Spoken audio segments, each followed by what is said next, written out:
What is going on? How are you? How are you? How are you? Let me ask you something. Have you ever reacted in a way that didn't match the moment?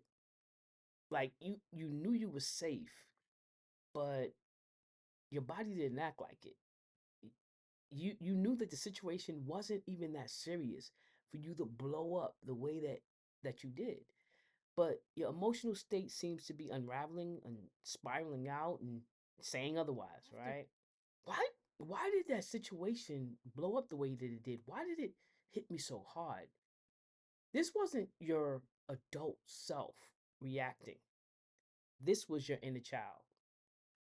And this brings me to our video of the week, which is what the actual inner child is.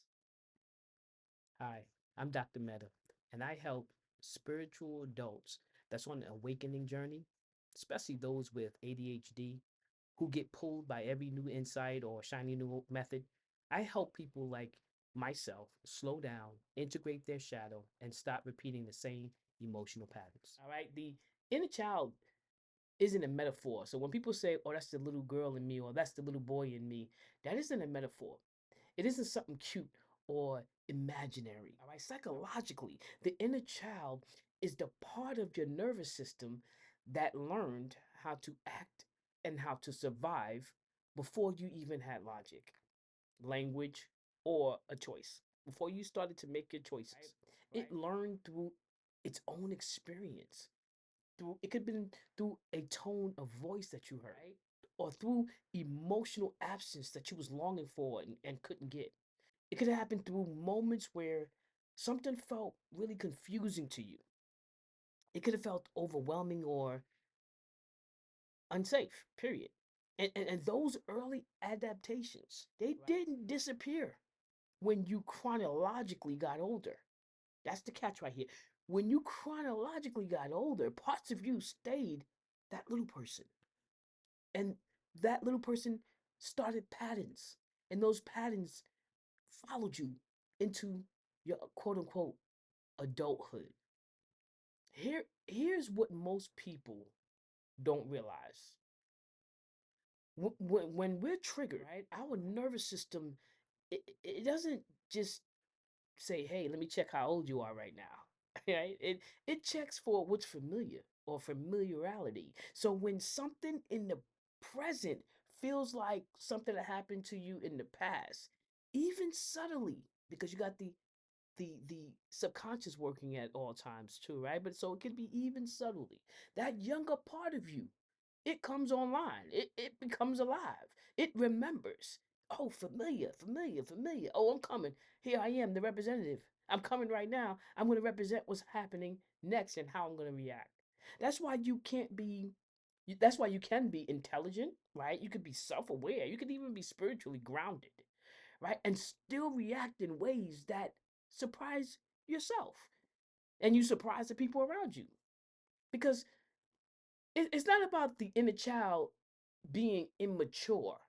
The inner child isn't finished. It never grew up. It never felt safe enough to to to integrate. And so therefore it's just unfinished. So let's talk about how the shadow forms around the inner child. This is where shadow work and inner child work meet. Right? When a child learns that certain emotions aren't welcome. And this happens when we're young. But when we're talking about emotional places of not being together or we're talking about the shadow itself. When you're talking about those things and you're older, right? You kind of go back to how you learned things as a child to become this way anyway. For example, sadness or anger or fear or needing things. Those parts don't go away. They get pushed into the shadow. So if you weren't okay to feel sadness or anger or to be fearful, those things that got pushed into the shadow, that inner child learned I can't be this. And the adult later wonders, why do I feel disconnected from myself? Now hear me, stay with me, okay? This isn't failure. It's adaptation. And adaptation makes sense at that time. Because if I don't feel safe enough, I'm going to shield myself in a way to make myself feel safe, even if it's unhealthy for me emotionally and physically. For me, for example, my adaptation chose anger. So if I put this coat of anger on, then people won't mess with me, right? People are not gonna want to fool with me because they're gonna think, yo, Danny crazy, or Danny's guarded, or Danny could fight, or Danny could whatever it is that I thought putting that cape on or that armor on was going to present myself to the world a certain way so that people wouldn't come past that threshold and mess with me. It was just that I wasn't safe to feel fear. I never had an opportunity to be fearful because when I was fearful, I was told I was wrong in one way or the other, whether it was verbally or whether it was by the actions of other people around me. I was told that I wasn't okay. And because of that, I grew this attitude and I grew this way of protecting myself, which was very immature at the time, but it's because it wasn't complete. Because had I grew up in an environment with other people that really accepted the fact that I was okay to feel fear and I was okay to say that I'm enough and that I'm okay and that I'm not abandoned and all those feelings that I felt as a kid, and I grew up feeling those same things. I adapted to those disappointments. And those disappointments became the way that I reacted as an adult. And so we got to shift. We got to shift this from fixing to relating. It's not about fixing the younger version of myself, it's about relating and understanding and remembering. All right. Most people approach inner child work like a repair job. Okay, I'm gonna fix this younger child. I'm gonna fix the younger version of myself and heal that child and get rid of the wounds. But integration doesn't happen through fixing. All right, I'm telling you something to help free you. Integration doesn't happen because you have to fix something. It happens through the relationship. That inner child doesn't need to be corrected.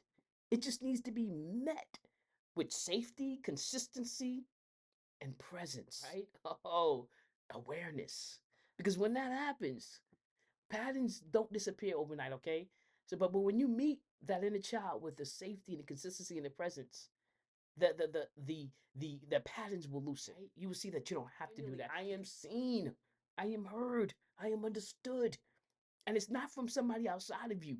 You're doing it to yourself. The relationship you're building with the inside of you, with the child of you, that's when it starts to finally feel seen. We try to jump on these bandwagons of relationships with other people, and I want you to see my hurt. I want you to help fix me. I want you to please make me feel safe. And I want you, we do that. And it becomes this very, very toxic situation in our life. I know. I know. I'm not talking about something I thought about or heard about. I'm talking about something I absolutely lived in 3 marriages, looking for someone to help make me feel seen and whole and loved and valued, and it's okay for me to be the little kid to come up and say, hey, I want to be seen now. And when it would peek its ugly head up, it was always a problem because I expected somebody to accept something that Danny did not accept first. Danny did not love and embrace first. And I'm trying to help you free yourself from that. You don't have to do that. I promise you, there's another way.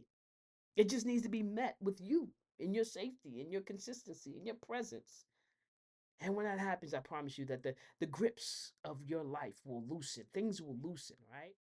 This month, for the monthly shadow work and the monthly newsletter, we're not diving into the deepest wounds right away, right? No, we're building safety nets. We're building awareness. We're building compassion, because you don't need to heal the inner child by forcing any growth. You heal it by creating the conditions where growth is possible. So if I create the conditions, the growth happens automatically. And that's the work that we're doing together this month. So, right?